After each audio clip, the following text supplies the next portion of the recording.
You are listening to the 90 Days Later podcast with Anna Charles, episode 175. Welcome to the 90 Days Later podcast, where I show you how life with less alcohol is more fun than you think.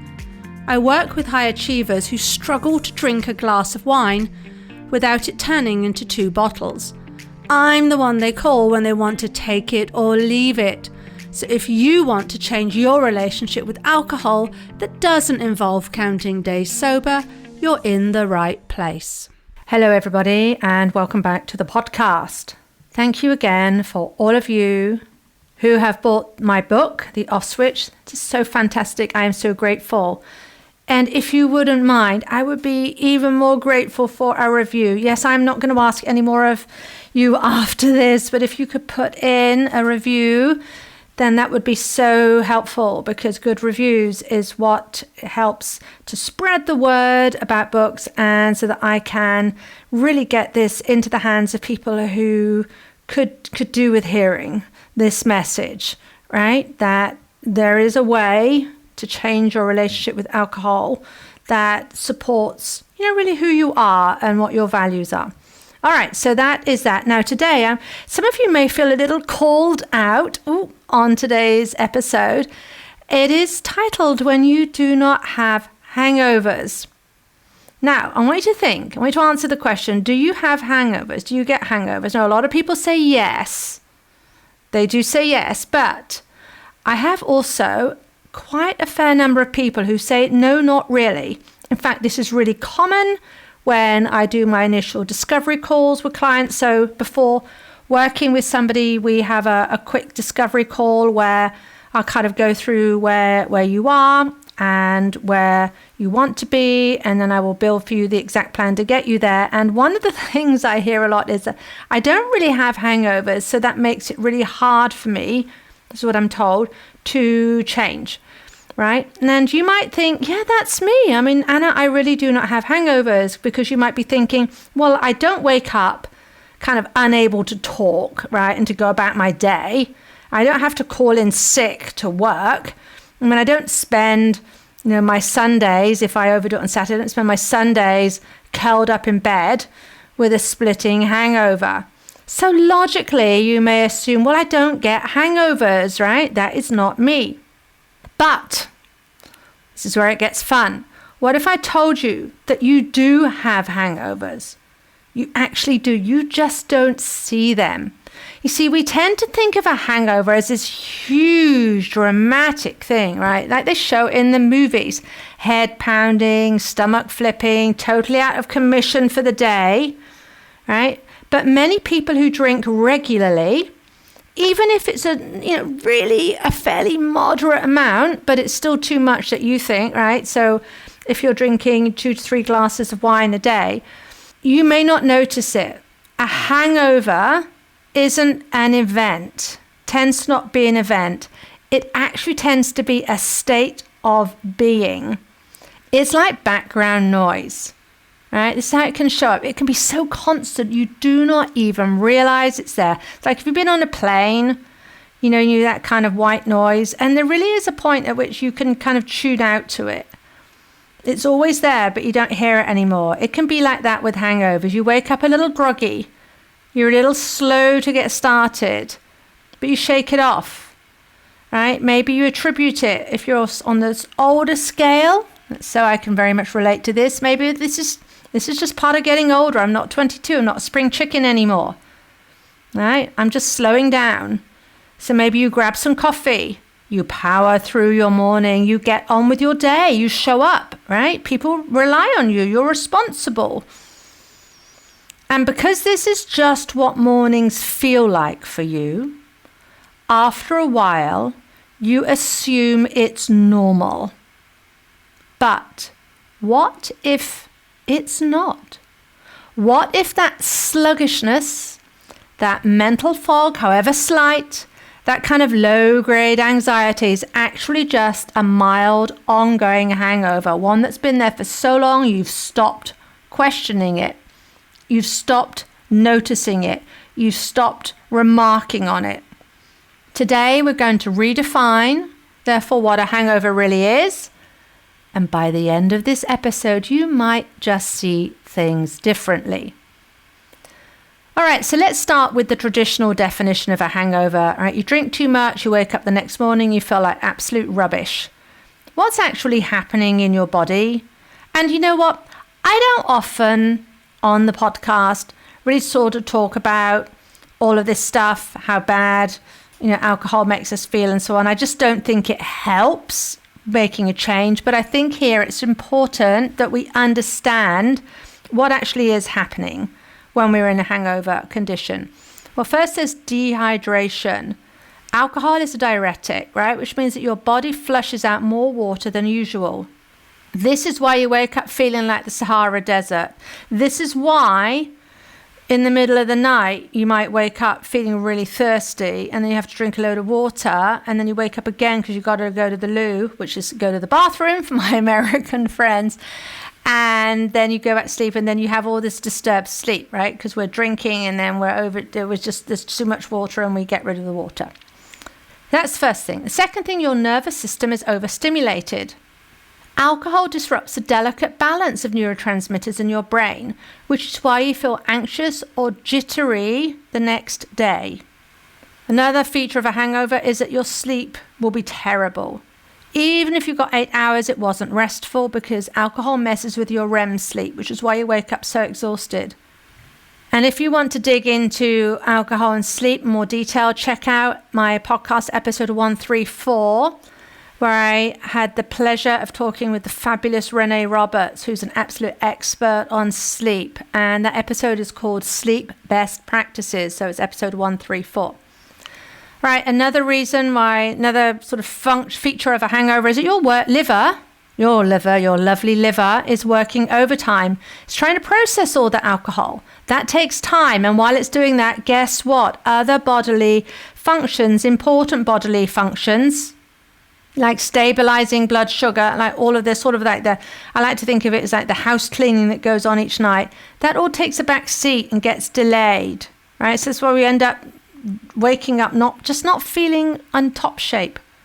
So what does this mean? It means that if drinking is a regular part of your life, even just a glass or two most nights, you might not experience severe hangovers, but you might be living with a constant low level version of one. And because you're always in this state, you don't even recognize it as a hangover anymore. You just assume this is how I feel. This is how mornings are. So that's the physical implications. And when people talk about hangovers, that's typically where we go. But I want to talk about the hidden mental hangover. This is even sneakier, right? The mental hangover. Have you ever woken up and felt maybe a little annoyed with yourself for drinking more than you had planned?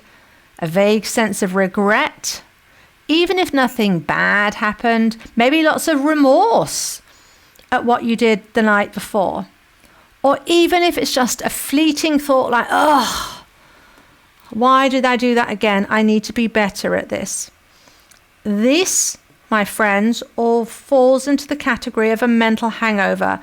And just like the physical symptoms that I ran through, things like disrupted sleep, this mental hangover might be so constant you don't even recognize it anymore. This is the story that you tell yourself again and again and again ad nauseum. You don't even see it, right? I do a lot of writing, obviously, and after a while, if you write something, you actually really cannot see mistakes because you can't see it anymore because you know the words so well. And this is what's happening here with our story.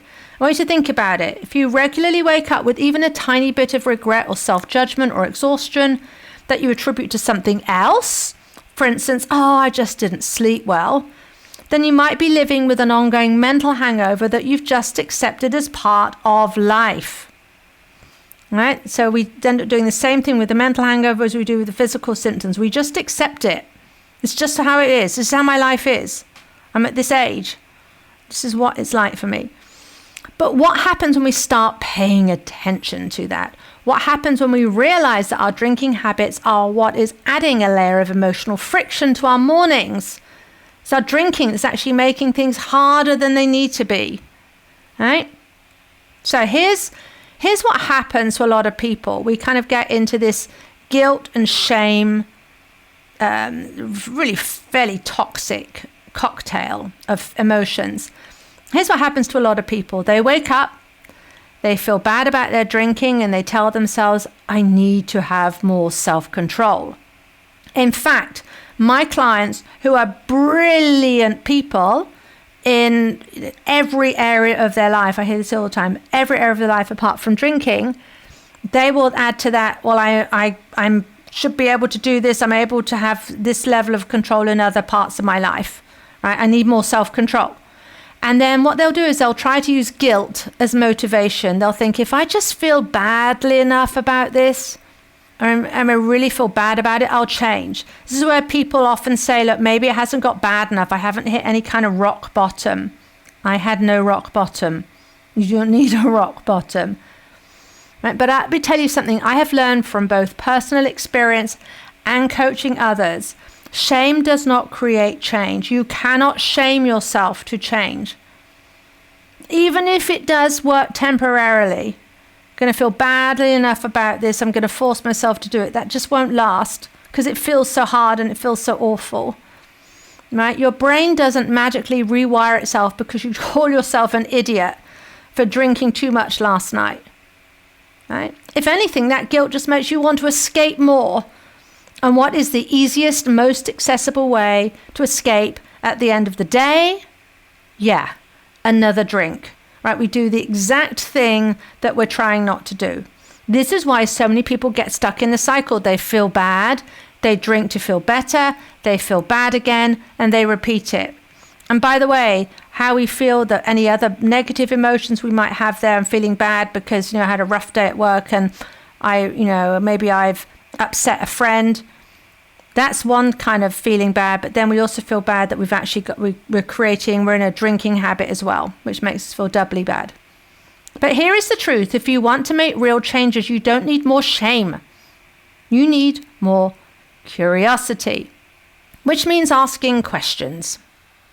If you were to get into the habit of asking yourself more questions, and questions that lead you to answers that will be helpful, not dead-end questions.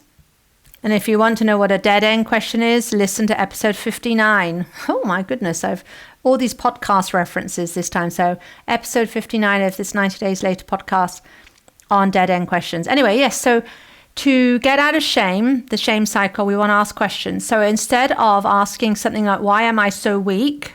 Right, which is the dead-end question, because you're just going to confirm that you're weak in the answer. We ask, why am I drinking in the first place? Instead of asking, why can't I just control myself? Right, which would then have the riposte something like, well, because you come from a family of heavy drinkers, or because you just don't know how. Right, we're going to confirm that the assumption in the question is true. Instead, you ask, what am I looking for when I reach for that glass? Right, this shift alone, this mini change from shame to curiosity, that is where real change begins. It will take practice, but this is where change begins. So let's flip this around, right? Let's look at what happens when you truly don't have hangovers, right? When you actually really don't have them. You're going to wake up feeling clear-headed, not just okay. You're going to not second guess yourself after a night out. You're going to have energy that lasts instead of crashing mid-afternoon. You're going to have energy to get through the morning that doesn't require you to eat as kind of a substitute to make yourself feel better. You're going to stop making promises to yourself that you keep breaking. But here's the most surprising thing. When you take alcohol out of the equation, even if just for a little while, you're going to start to realize how much it was affecting you. You're going to start to see all the little ways it was weighing you down, because suddenly they are gone. So let me ask you again. Are you sure you don't have hangovers? Or have they just been so subtle, so ever-present that you stopped noticing? This week, my homework, yes, you know how I like to give homework, is I want you to pay attention. That's it. How do you feel when you wake up? Not just physically, but emotionally, in your head. How are you talking to yourself? Because once you see it, once you see the effect of all the alcohol, right, or the frequency of alcohol, then you can start to change it. And trust me, the other side of this is better than you think. If you want to make the change fast, maybe you've been listening to me for a couple of years and you've been thinking, I do so want that. Now is the time to act. My schedule is filling up. More and more people are getting to know about me. My podcast is reaching more people. My book is out there in the world. And this is brilliant news for everybody because it means that the message is being spread. People are getting help. But it means if you are thinking, I want to have that time with Anna. I want her eyes on this. I want to do this alongside her, right? Because I will support you. I get it. I understand. You will not be alone and you will do this more quickly. You need to act now. You really cannot afford to wait, not just because of you, because you deserve to have a life where you're living free from the pull of alcohol, but also because actually you may not be able to get time with me. Now, this is becoming more and more of a possibility as we go through this year. I do still have a couple of spots in April, but my calendar is filling up. So if you want that, you need to move, take action. And I trust you to do that. I work with people who are ready just to do this. They're all in. They're going for it. And together we will get you there.